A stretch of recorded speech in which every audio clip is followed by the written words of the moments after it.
petit mot, what the French call the little death, the beginning inside the end, sex.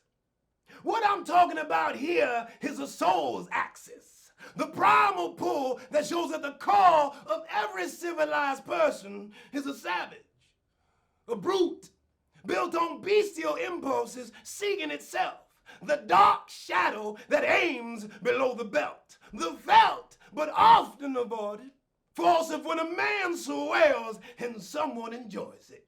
Issue fall from a region so basic, we get the chance to connect to it all and we waste it. It's been tasted by all, but experienced only by a few.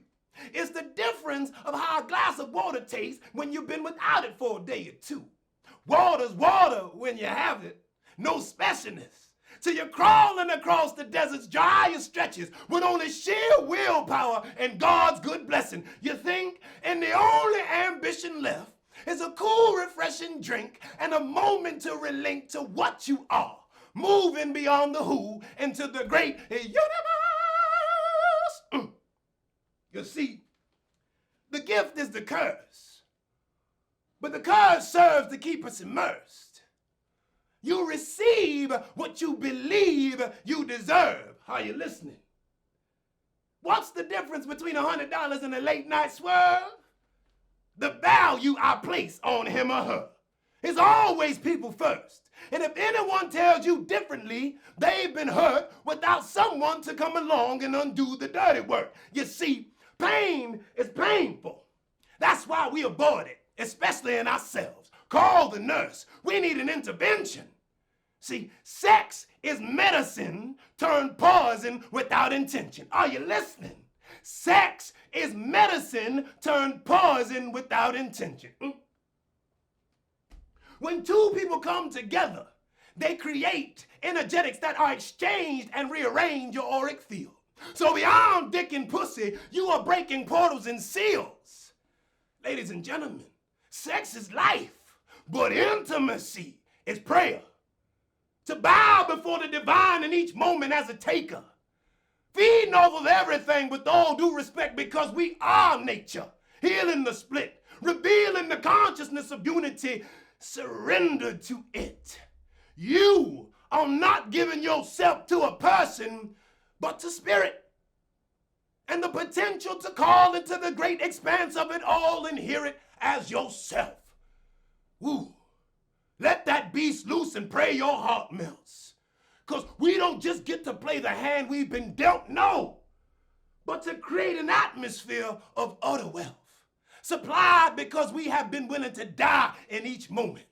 Answering the eternal yes. Can you imagine when two people come together to spiritually undress, not in the name of Buddha, Shiva, Yahweh, or Christ, but in full acceptance of all that is life. Finessing the force is what I call it. Everything else is a cheap imitation, an emotional toilet of unreceptiveness and self-deception, which is fine. Just don't forsake the lesson.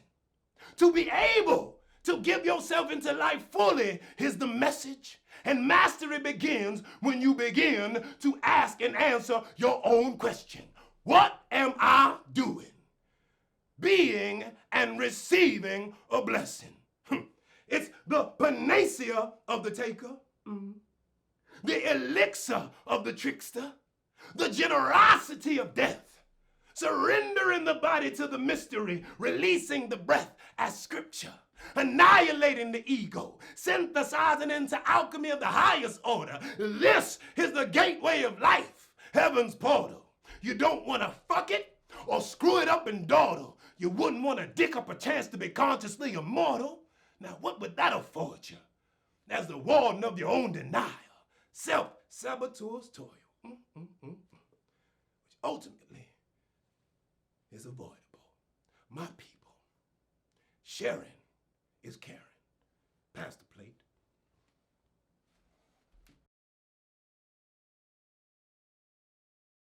I am parables revealed to crack the 7 seals upon 7 hills and 7 jacks and 7 jills, or 7 sins, sever several thrills. I draw gold crowns with indigo quills.